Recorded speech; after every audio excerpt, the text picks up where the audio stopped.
رب اعوذ بک من همزات الشیاطین واعوذ بک رب ان یحضرون لا حول ولا قوة الا باللہ العلی العظیم حسبنا اللہ ونعم الوکیل نعم المولا ونعم النصیر بسم اللہ الرحمن الرحیم الحمد للہ الذی ہدانا لہذا وما كنا لنہتدی لولا ان ہدانا اللہ لقد جاءت رسل ربنا بالحق ثم الصلاة والسلام والتحیۃ والاکرام علی سیدنا ونبینا وشفیع ذنوبنا وحبیب قلوبنا وطبیب نفوسنا مولانا ومولا الثقلین جد الحسن والحسین بالقاسم محمد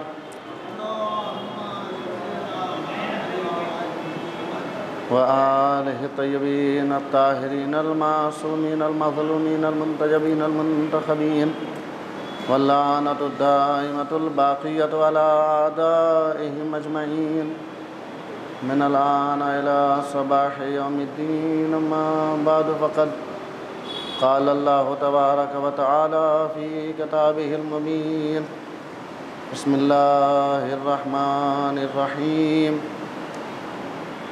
شهر رمضان الذي أنزل فيه القرآن هدى للناس وبينات من الهدى والفرقان فمن شهد منكم الشهر فليصمه ومن كان مريضا أو على سفر فعدة من أيام أخر يريد الله بكم اليسر ولا يريد بكم العسر ولتكملوا العدة ولتكبروا الله على ما هداكم ولعلكم تشكرون صلوات اللہ حافظات التماس ایک بار سورہ حمد اور 3 مرتبہ سورہ اخلاص سے تلاوت فرما کر عابس رضوی ابن اختر حسن ثاقب رضوی مرحوم ابن اختر حسن رضوی اور جملہ ارواح مومنین شہید شہداء ملت جعفریہ بالخصوص رہبر شہید کی روح کو جملہ ارواح مومنین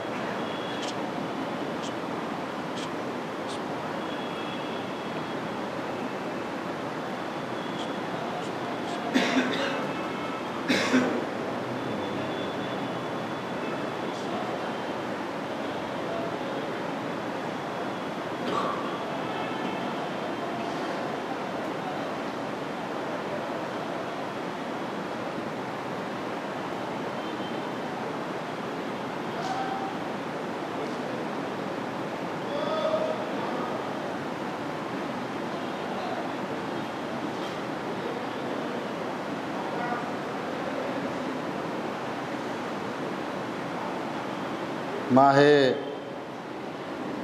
مبارک رمضان آہستہ آہستہ ہم سے رخصت ہو رہا ہے۔ یہ مبارک مہینہ، یہ برکتوں والا مہینہ، یہ رحمتوں والا مہینہ، یہ نعمتوں والا مہینہ، یہ ماہ صیام، یہ ماہ تطہیر، یہ ماہ استغفار و توبہ، یہ ماہ تمحیص، یہ ماہ قیام و بندگی،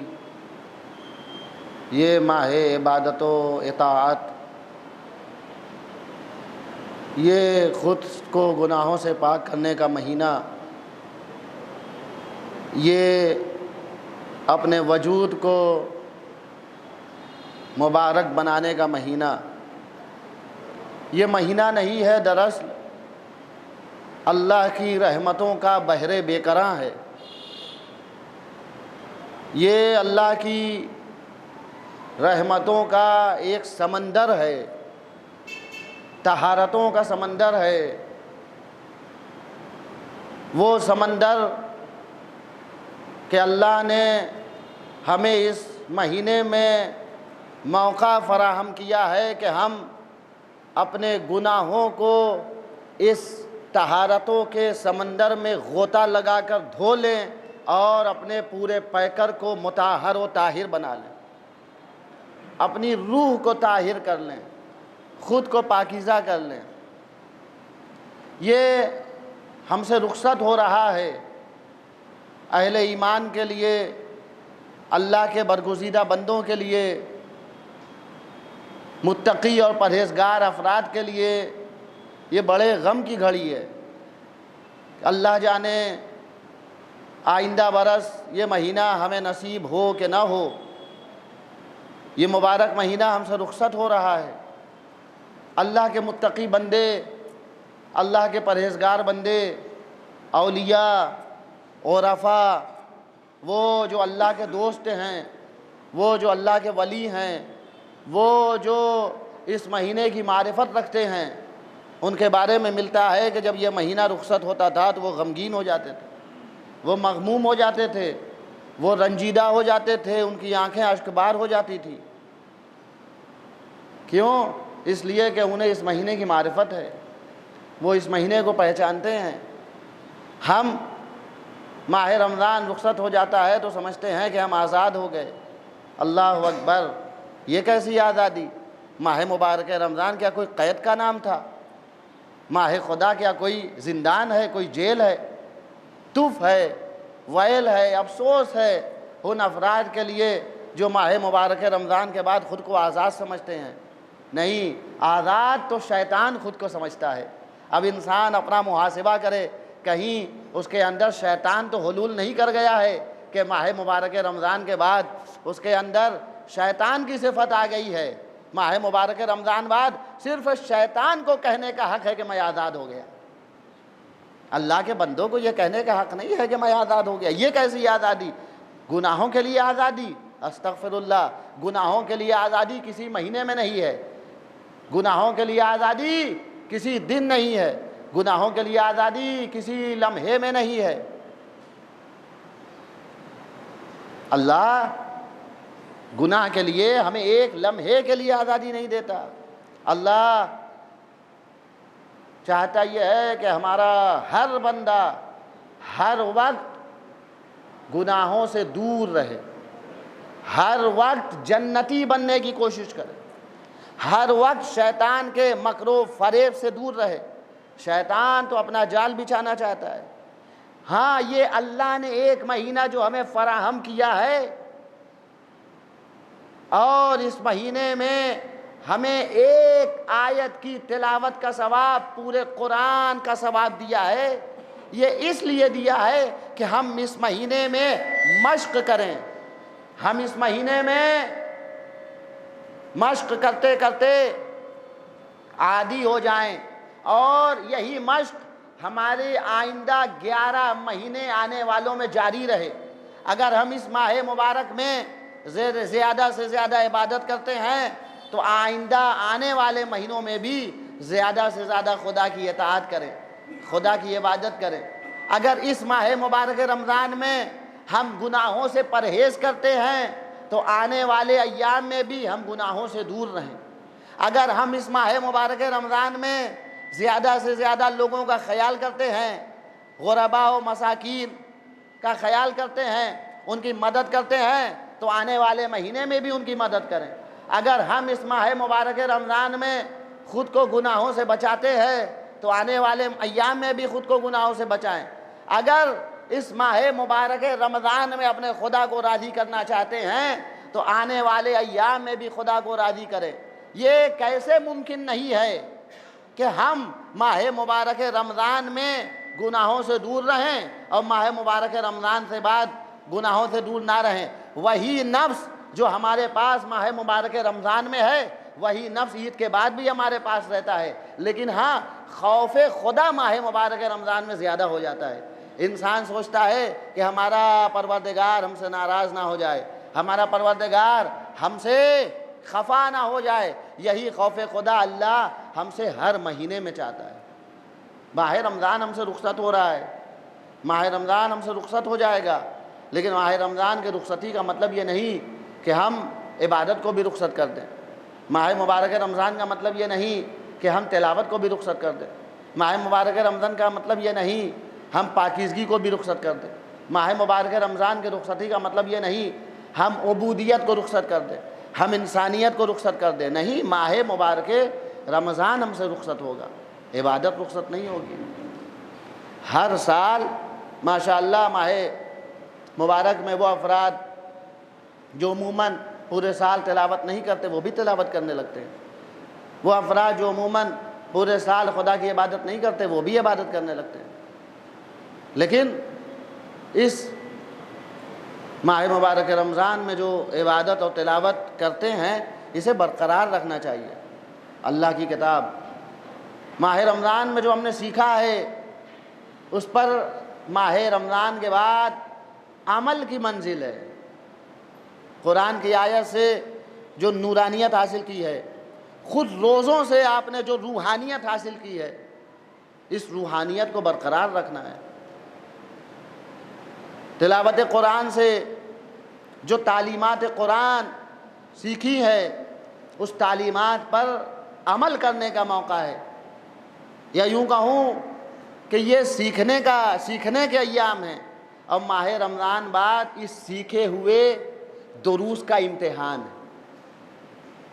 ماہ رمضان بعد ان سیکھے ہوئے اسباق و دروس کا امتحان ہے، اور امتحان میں پتہ چلتا ہے کہ کون کامیاب ہے، کون ناکام ہے، کون فیل ہو گیا، کون پاس ہو گیا۔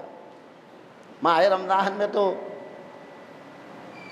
بہت سارے افراد ماشاءاللہ پورا عالم اسلام عبادت کرنے لگتا ہے۔ کچھ افراد لوگوں کی دیکھی دیکھا عبادت کرتے ہیں، بھائی وہ بھی عبادت کر رہا ہے میں بھی عبادت کروں، بہرحال عبادت کرتے ہیں۔ اب اللہ جانے کس کی عبادت اللہ قبول کرے، کون خلوص سے عبادت کر رہا ہے۔ اللہ کو وہ عبادت بالکل پسند نہیں ہے جس عبادت پر غرور ہو، جس عبادت پر گھمنڈ ہو، جس عبادت پر تکبر ہو۔ اللہ کو وہ عبادت، وہ بندگی بالکل پسند نہیں ہے۔ نہیں، عبادت ہو، کل ہی میں نے ذکر کیا تھا، ایک نبی، ایک ولی، اللہ کا برگزیدہ بندہ جسے اللہ نے منتخب کیا ہے، نبی بنایا ہے، وہ اتنی بڑی عبادت انجام دے رہا ہے لیکن غرور نہیں ہے، پھر بھی کہہ رہا ربنا تقبل منا، اے بار الہا ہماری اس عبادت کو قبول فرما، ہمارے اس عمل کو قبول فرما۔ یعنی نبی بتا رہے ہیں کہ عبادت میں غرور نہیں ہونا چاہیے۔ ماہ رمضان ہم جو سیکھتے ہیں کوشش کریں، اور وما توفیقی الا باللہ، صرف کوشش سے نہیں ہوتا جب تک خدا توفیق نہیں دیتا۔ ان بچے ہوئے ایام میں، نمازوں میں، مصلی پر، محراب میں، عبادت گاہوں میں، ہر جگہ جب دست دعا بلند کریں، اے میرے جوانوں، اے میرے دوستو، آپ سے میں مخاطب ہوں، اللہ سے توفیق طلب کریں۔ بار الہ تیرا شکریہ کہ تو نے ماہ رمضان جیسی نعمت سے ہمیں نوازا، اب توفیق دے کہ ہماری یہی عبادت ماہ رمضان کے بعد بھی باقی رہے۔ بار الہ جیسے نفس پر کنٹرول کرنے کی توفیق تو نے عطا کی ہے، اگر تیری توفیق نہ ہوتی تو ہم اپنی اس نفس امارہ پر کنٹرول نہیں کر سکتے تھے۔ اس شیطان پر جو خود ہمارے اندر نفس امارہ کی شکل میں موجود ہے، ہم اسے قید نہیں کر سکتے تھے، ہم اسے رام نہیں کر سکتے تھے، ہم اس پر کنٹرول نہیں کر سکتے تھے، ہم اس پر قابو نہیں پا سکتے تھے، لیکن تو نے توفیق دی تو ہم نے قابو پا لیا، ہم نے کنٹرول پا لیا ہے۔ میرے پروردگار توفیق دینا کہ ہم ماہ رمضان بعد بھی اسی طرح تیرے برگزیدہ بندے بنے رہیں، تیرے نیک بندے بنے رہیں۔ پروردگار تو ان جوانوں کو پسند کرتا ہے جو نیک جوان ہیں، تو ان جوانوں کو پسند کرتا ہے جو عبادت گزار جوان ہیں۔ وہ افراد، وہ جوانی اللہ کو بالکل پسند نہیں ہے جو گناہوں میں گزر جائے۔ ہمارے یہاں اکثر یہ المیہ ہے کہ اکثر مجھ جیسا جوان سوچتا ہے کہ ابھی تو جوانی ہے، جوانی میں کیسی عبادت، جوانی میں کیسی اطاعت، جوانی میں کیسی بندگی۔ بعض افراد کے ہاں یہ بھی دیکھنے کو ملتا ہے، ستم بالائے ستم ہے، کہتے ہوئے زبان لرز رہی ہے، کیسے کہا جائے۔ بعض والدین یہ کہتے ہوئے نظر آتے ہیں، ارے ابھی تو جوان ہے میرا بچہ، ابھی کون سی عبادت، ابھی کون سی نماز، ابھی گھومنے دو، ابھی ٹہلنے دو، ابھی گناہ کرنے دو۔ اللہ اکبر، اللہ اکبر۔ ان والدین پر ویل ہے، افسوس ہے، میرا بچہ جوان ہے، میری بچی ابھی جوان ہے، ابھی کون سا حجاب۔ ابھی کون سا پردہ؟ ارے ابھی ہی تو پردہ ہے، ابھی ہی تو حجاب ہے۔ کیا جب بوڑھی ہو جائے گی، کیا جب ضعیف ہو جائے گی، کیا جب خواہشات نفس باقی نہیں رہے گی تب آپ حق پردے کی بات کریں گے؟ اور وہ بھی پتہ نہیں ہے کہ یہ انسان بوڑھا ہوگا کہ نہیں ہوگا، کیونکہ کب کس کو موت آ جائے کسی کو خبر نہیں ہے۔ اصل پردہ تو جوانی کا ہے، اصل پردہ حجاب تو جوانی کا، اصل عبادت تو جوانی کی ہے، چاہے وہ لڑکی ہو یا لڑکا ہو۔ کامیاب وہ ہے جو جوانی میں عبادت گزار ہے، جو حالت شباب میں قرآن سے مانوس ہے۔ جب انسان بوڑھا ہو جائے، جب گناہ کرنے پر قادر نہ ہو، تب اگر انسان مسجد میں نظر آئے تو یہ کمال نہیں ہے۔ اب تو انسان مجبور ہو کر مسجد میں نظر آ رہا ہے، اب انسان مجبور ہو کر مسجد میں نظر آ رہا ہے۔ نہیں، اللہ کرے ہماری مسجدیں جوانوں سے بھری رہیں، اللہ کرے ہمارے گھر میں جوان تلاوت قرآن سے گھروں کو منور کریں۔ فَاتَّقُوا اللَّهَ مَا اسْتَطَعْتُمْ، قرآن کہتا ہے جتنا ممکن ہو تقوی اختیار کرو، جتنا تم سے ہو سکے تقوی کوشش کرتے رہو اپنے تقوی میں اضافہ کرنے کے لیے۔ ہمارے لیے آئیڈیل تو کربلا کے جوان ہیں، وہ علی اکبر، کیا ان کے پاس خواہشات نفسانی نہیں؟ کیا وہ معصوم تھے؟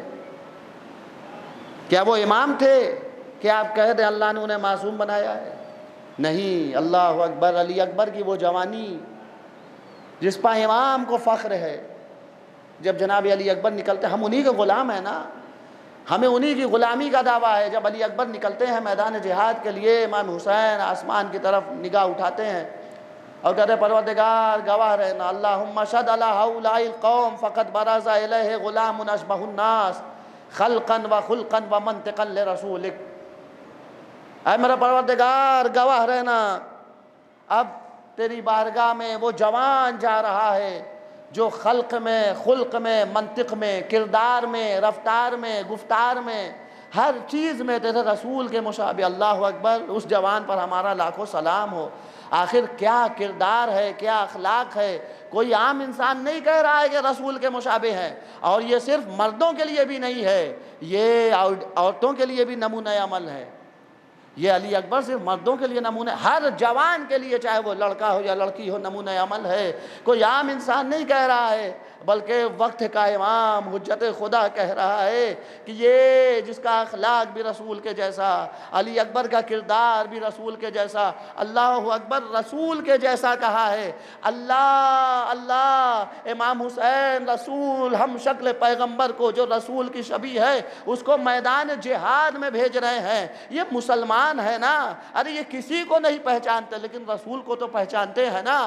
رسول کا احترام کرتے ہیں تو تصویر رسول کا بھی احترام کریں گے، شبیہ رسول کا بھی احترام کریں گے۔ ارے یہ کیسے مسلمان تھے کربلا کے مسلمان جنہوں نے رسول کا بھی احترام نہ کیا۔ شبیہ رسول، ہم شکل مصطفیٰ علی اکبر جب کربلا کے میدان میں آئے ہیں نا، عجب نہیں حسین نے سوچا ہو ارے یہ میرے دشمن ہے لیکن میرا لخت جگر تو شبیہ رسول ہے۔ دشمن بھی جب علی اکبر کو دیکھتے تھے کہتے تھے رسول کا شبیہ جا رہا ہے، ہم شکل رسول جا رہا ہے۔ اللہ کی لعنت ہو ان مسلمانوں پر، ارے یہ کیسے مسلمان تھے، یہ کافروں سے بدتر تھے۔ جب ہم شکل رسول پہنچائے نا، ایک ساتھ علی اکبر پر سب ٹوٹ پڑے، کسی نے نیزہ مارا، کسی نے تلوار مارا، لیکن جب جناب علی اکبر نے حملہ کیا، اللہ اکبر، سب بھاگے لیکن ایک ظالم نے چھپ کر ایک ایسا نیزہ علی اکبر کے جگر میں مارا، اس نیزے کی یعنی علی اکبر کے جگر میں ٹوٹ گئی۔ علی اکبر نے بابا کو آخری سلام کیا، ارے حسین کی آنکھوں کی بینائی چھن گئی۔ جوان لال باپ کی آنکھوں کا نور ہوتا ہے۔ حسین نے کہا یا بنی علی الدنیا بعدک اللفا، ارے گرتے پڑتے حسین علی اکبر کی میت پر پہنچے۔